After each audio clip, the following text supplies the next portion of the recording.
दोस्तों ड्रूपल में जो हम लोग रेस्ट रिसोर्स देख रहे थे उसमें हम लोगों ने देखा था कि यूजर लॉगिन कैसे वर्क करता है और यूजर लॉग आउट कैसे वर्क करता है। आज हम लोग ड्रूपल कोर की एक और एपीआई को एक्सप्लोर करेंगे। आप देख रहे हो ये पेज मैंने ओपन किया, एडमिन कॉन्फ़िग सर्विसेज रेस्ट, ये इसका यूआरएल है। और अगर आप कॉन्फ़िगरेशन में जाएंगे तो कॉन्फ़िगरेशन में भी आप रेस्ट वाले ऑप्शन पे क्लिक करेंगे तो इस यूआरएल पे आ जाएंगे।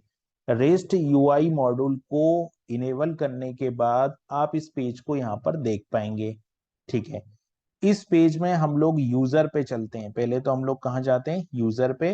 तो ये यूजर है, इसको मैंने यहाँ इनेबल किया। आप देखोगे तो ये यूजर को मैंने यहाँ पर इस बटन पे क्लिक किया तो यूजर जो है वो इनेबल हो गया। इनेबल के बाद में मैंने इसमें जो कॉन्फ़िगरेशन की है वो सारे मेथड अलाउ कर दिए हैं। गेट, पोस्ट, डिलीट और फेच। गेट यूजर का डेटा गेट करने के लिए है, पोस्ट जो है वो यूजर क्रिएट करने के लिए है, डिलीट डिलीट करने के लिए है, और फेच जो है वो यूजर को अपडेट करने के लिए है। तो सारे ऑप्शन मैंने ऑन कर दिए हैं। फॉर्मेट में मैंने जेसन रख दिया है, और अथेंटिकेशन में मैंने यहाँ पर बेसिक ऑथ कर दिया है।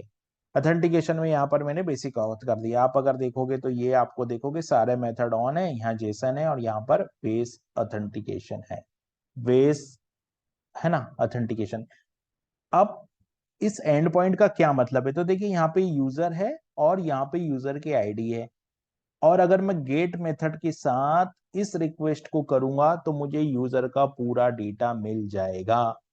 एग्जाम्पल के तौर पे जैसे मैंने यहाँ पर देखे इसको किया, ये मेरा एंड पॉइंट हो गया, ये मेरा एंड पॉइंट हो गया, है ना। और अथोराइजेशन में मैंने यहाँ बेस अथोराइजेशन रख दिया, फॉर्मेट में मैंने यहाँ पर जेसन रख दिया, बेस ऑथ कर दिया, user name admin password admin रख दिया, बॉडी में मैंने कंटेंट टाइप में एप्लीकेशन जेसन रख दिया, और इसको मैंने यूजर और वन इसको रेस्ट रिक्वेस्ट किया तो मुझे ये यूजर नंबर वन का पूरा डेटा यहाँ पर मिल गया। ठीक है, अब अगर मुझे इसमें कोई चेंज करना है तो मैं क्या करूंगा, इसी रिक्वेस्ट को एज ए मतलब जो गेट है गेट की बजाय फेच में करूंगा, और पूरा डेटा कॉपी करके बॉडी में डाल दूंगा और यहाँ पर जो वैल्यू चेंज करनी वो मैं चेंज कर दूंगा। तो ये मेरी यूजर को अपडेट करने की रिक्वेस्ट हो जाएगी। ठीक है, यहाँ पर आप देख रहे हो कि ये 200 रिस्पॉन्स मुझे यहाँ पर मिल रहा है। और ये जो बेसिक ऑथ यहाँ पर देना है, इसको देने के दो तरीके हैं। एक तरीका तो ये है यहाँ पर देने का, इसको मैं इनो ऑथ कर दूं यहाँ पर, और इसको हेडर में जाके यहाँ पर मैं ऐड कर देता हूँ। हेडर में जाके अगर मैं यहाँ पर ऐड कर देता हूँ और यहाँ पर मैं लिख देता हूँ बेसिक, और ये जो यूजर नेम और पासवर्ड है इसको मैं इनक्रिप्टेड फॉर्मेट में लिख सकता हूँ। तो यहाँ पर बेस 64 इनकोड में जाऊंगा मैं, और यहाँ पर एडमिन एडमिन लिखूंगा तो मुझे इसकी इनक्रिप्टेड वैल्यू मिल जाएगी, इनकोडेड वाली वैल्यू मिल जाएगी। मैंने यहाँ इनकोड किया तो मुझे यहाँ पर ये इनकोड वैल्यू मिल गई।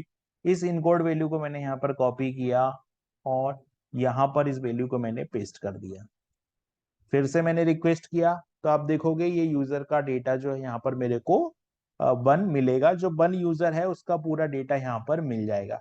तो इस तरीके से हम लोग क्या कर सकते हैं, यूजर का डेटा को फीच कर सकते हैं। अगर आपको यूजर आईडी पता है और आप जेसन से डेटा को लेना चाहते हैं तो इसको यहाँ पर भेज सकते हैं। अभी कुछ एरर आ रही है यहाँ पर,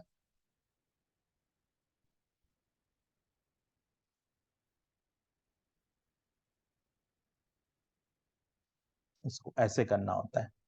ठीक है, इनहेरिट ऑथ फ्रॉम।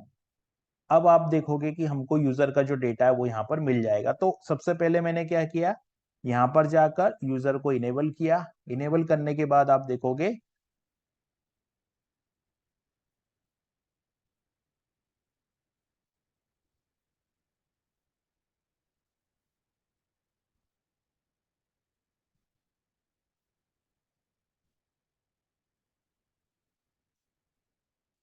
इनेबल करने के बाद हम जो है वो देखेंगे कि इस तरीके से ये यूजर का डेटा हमको यहाँ पर मिल रहा है।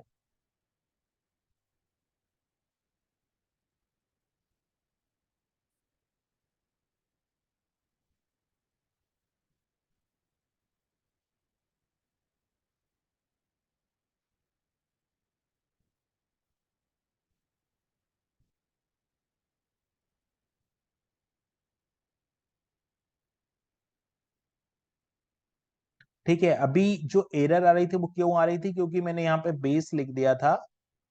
मेरे को यहाँ पर इनहेरिट ऑथ फ्रॉम करना है और यहाँ पर बेसिक लिखना है।